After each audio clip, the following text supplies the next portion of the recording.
पहलगाम में हुए आतंकी हमले ने न सिर्फ देश की सुरक्षा को झकझोर कर रख दिया, बल्कि कई परिवारों की खुशियों को भी हमेशा के लिए छीन लिया। उन्हीं में से एक हैं कानपुर के हाथीपुर के रघुवीर नगर के रहने वाले शुभम द्विवेदी का परिवार।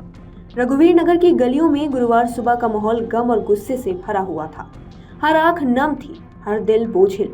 शहर ने अपने बेटे शुभम को खोया था, जो गया तो कश्मीर घूमने था, लेकिन 4 कंधों पर वापस आया।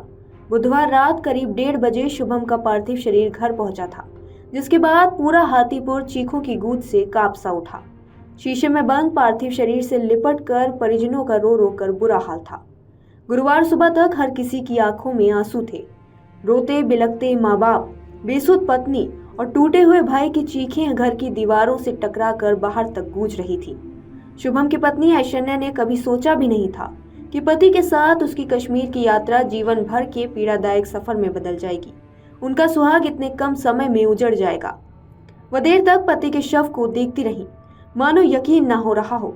फिर अचानक कमरे में गई और शुभम की वही पसंदीदा शर्ट पहनकर बाहर आई, जिसे देखकर शुभम की आंखों में हमेशा चमक आ जाती थी। उस शर्ट में लिपटी ऐश्वर्या शुभम के शव से लिपटकर इस कदर रोई कि हर किसी की आंखों से आंसू बह निकले। बीच बीच में वह बेहोश भी होती रही। होश में आते ही फिर वह फफक फफक कर रोने लगी। ऐश्वर्या ने रोते हुए कहा, मम्मी मेरे सामने इनको गोली मार दी, मुझे नहीं मारी, मुझे क्यों छोड़ दिया। वह माँ और बहन भी शव से लिपट कर रोने लगी। जो दिलासा देने पहुंचता वह भी रोने लग रहा था। पूरी रात पत्नी ऐश्वर्या शव के पास बैठकर रोती रही। वो पति की तस्वीर पर हाथ फेरती, कभी उसे चूमती। जम्मू कश्मीर के पहलगाम में आतंकवादियों की गोली का शिकार हुए शुभम द्विवेदी का पार्थिव शरीर गुरुवार को पंचतत्व में विलीन हो गया। महाराजपुर स्थित गंगा किनारे ड्योढ़ी घाट पर हुए राजकीय सम्मान के साथ उनका अंतिम संस्कार किया गया। उनके चाचा मनोज द्विवेदी ने मुखाग्नि दी। इस मौके पर मौजूद सभी लोगों के आंखों में आंसू थे। 11:30 बजे शुभम का पार्थिव शरीर अंत्येष्टि स्थल लाया गया। राजकीय सम्मान में पुलिस के जवानों ने शस्त्र झुकाकर और हवा में गोलियां चलाकर सलामी दी। इस दौरान शुभम के गांव हाथीपुर के पास रघुवीर नगर के युवा हाथ में तिरंगा थामे नारा लगाते हुए शुभम की अंतिम यात्रा में शामिल हुए। इस दौरान मौजूद हर कोई आतंकवाद के खिलाफ अपना गुस्सा भी जाहिर कर रहा था।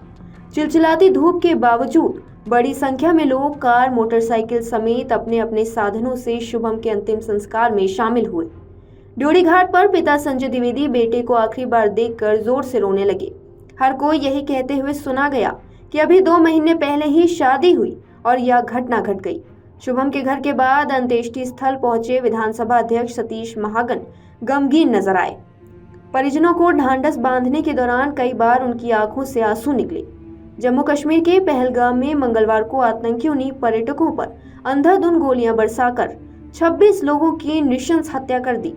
सेना की वर्दी में आए दहशतगर्दों ने पहलगाम की बाईसारन घाटी में पर्यटकों से पहले उनका धर्म पूछा, परिचय पत्र देखे और फिर हिंदू हो कहकर गोली मार दी। 26 मृतकों में ज्यादातर पर्यटक हैं, जबकि 2 विदेशी और 2 स्थानीय नागरिक शामिल हैं।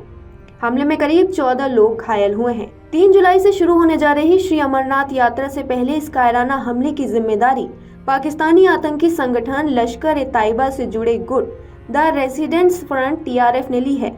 फरवरी 2019 में पुलवामा में हुए हमले के बाद से जम्मू कश्मीर में यह सबसे बड़ा आतंकी हमला है। उस हमले में CRPF के 47 जवान मारे गए थे। जम्मू कश्मीर सरकार ने पहलगाम आतंकी हमले में मारे गए हर व्यक्ति के परिवार को 10 लाख रुपए की अनुग्रह राशि देने की घोषणा की है। इसके साथ ही राज्य सरकार गंभीर रूप से घायलों को 2 लाख रुपए और मामूली रूप से घायल लोगों के लिए 1 लाख रुपए की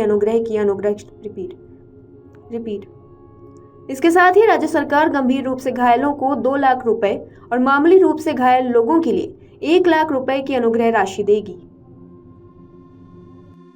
अगर आप ये वीडियो YouTube पर देख रहे हैं तो हमारे चैनल को सब्सक्राइब करें और बेल आइकन को दबाना ना भूलें। अगर आप Facebook पर ये वीडियो देख रहे हैं तो हमारे पेज को लाइक करें।